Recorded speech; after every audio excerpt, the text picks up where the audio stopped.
Apa itu wasiat? Apa itu hibah? Jom saya kongsikan.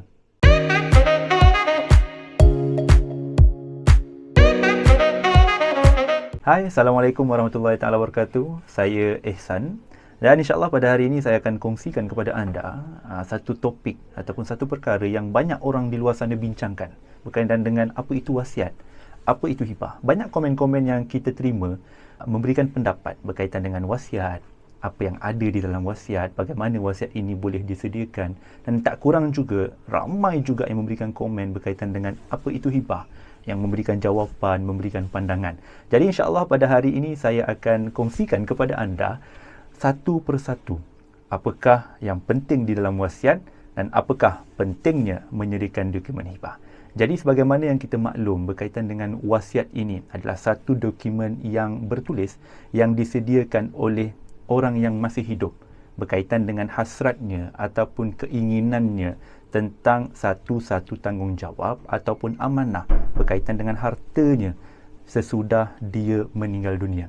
Mudah cakapnya adalah persediaan sebelum berlaku kematian. Jadi di dalam wasiat ni ada apa sebenarnya? Okey, jadi di dalam wasiat ini yang pertamanya adalah pelantikan pentadbir. Banyak dah kita dengar tentang pentadbir ini. Jadi pewasiat semasa hidupnya dia boleh melantik pentadbir di kalangan individu ataupun di kalangan syarikat amanah seperti As-Salihin Trustee Berhad. Okey, jadi pelantikan pentadbir ini adalah kuasa mutlak atas pewasiat semasa hidup sesiapa sahaja yang dimahukan untuk menjadi pentadbir ke atas harta-hartanya selepas berlaku kematian kelak. Okey, itu perkara pertama yang ada di dalam wasiat. Perkara kedua yang ditulis di dalam wasiat adalah berkaitan dengan list ataupun senarai hutang yang ada. Jadi kita ni kadang-kadang kita hidup banyak hutang. Ada orang yang hidup dikatakan tidak mempunyai hutang, tetapi kita tidak tahu pengakhiran kita itu bagaimana. Kita mati dengan hutang ataupun kita mati bebas hutang. Tapi kita letakkan anggapan kemungkinan kita mempunyai kebarangkalian meninggal dunia dengan adanya hutang. Jadi melalui wasiat ini anda boleh senaraikan apa sahaja hutang-hutang yang anda ada yang anda tak yakin boleh diselesaikan semasa hidup. Jadi di dalam wasiat anda tulis satu persatu dan menjadi tanggungjawab pentadbir yang di awal tadi itu untuk membayar semua hutang anda selepas daripada kematian. Anda jelas setakat ini? Untuk yang ketiga pula berkaitan dengan perlantikan penjaga harta untuk anak-anak di bawah umur. Baik, sekarang kita sebagai seorang bapa, seorang ayah, seorang daddy pun adalah penjaga harta kepada anak-anak yang di bawah umur 18 tahun. Soalannya, bila mana kita seorang ayah sudah meninggal dunia kelak, siapakah yang akan menjadi pengganti kita? Jadi melalui dokumen wasiat ini, anda bapa-bapa yang ada di luar sana boleh memberikan tanggungjawab tersebut. Boleh melantik individu lain sebagai contoh isteri kita untuk menjaga harta anak-anak kita berumur 18 tahun dan ke bawah, dan kemungkinan kita meninggal dunia kelak anak-anak masih di bawah umur. Jadi kebajikan hak anak-anak di bawah umur ini yang kita sayang sangat-sangat ini akan terjaga, akan berada di dalam tangan orang yang betul. Baik, untuk perkara yang keempat, apa yang ditulis, apa yang ada di dalam wasiat ini adalah hasrat kita tentang bagaimana harta yang kita miliki sekarang hendak diagihkan selepas berlaku kematian kelak. Termasuklah pemberian 1/3 kepada bukan waris sebagai contoh kepada anak angkat, kepada badan-badan kebajikan, kepada masjid, kepada rumah anak yatim yang digelarkan sebagai bukan waris ataupun bukan waris faraid, yang mana ianya mampu menjadi satu amal jariah buat kita.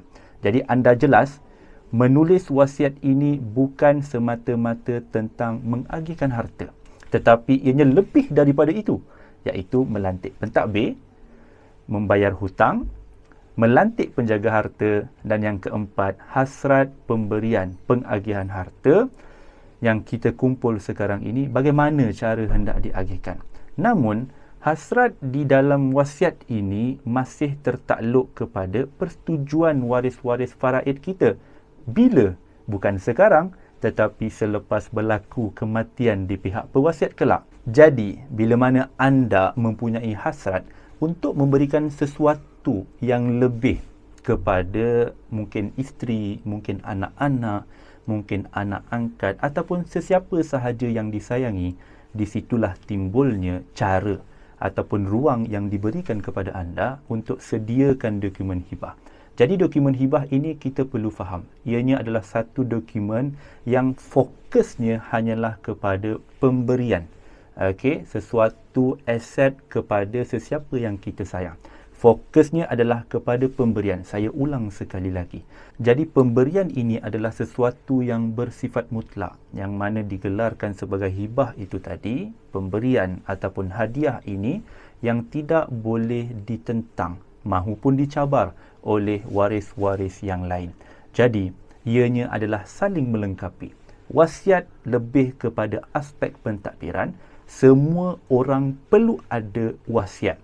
Manakala hibah ini adalah untuk sesiapa sahaja yang ingin memberikan hak yang lebih kepada pasangan ataupun sesiapa sahaja yang disayangi juga dikasihi. Jadi saya yakin anda sudah faham, wasiat ini semua orang perlu, hibah ini adalah optional. Mungkin anda perlu, mungkin anda tidak perlu. Namun bila kita buat sahaja perancangan harta pusaka, lihatlah kepada situasi keluarga kita untuk memastikan perancangan yang dilakukan dapat memberikan keputusan yang terbaik selepas kita meninggal dunia kelak. Terima kasih kerana menonton video pada kali ini, dan jangan lupa untuk subscribe, like dan juga share YouTube As-Salihin Trustee Berhad. Dan sekiranya anda mempunyai sebarang persoalan ataupun pertanyaan, jangan lupa untuk tinggalkan soalan anda di bawah video ini. Terima kasih.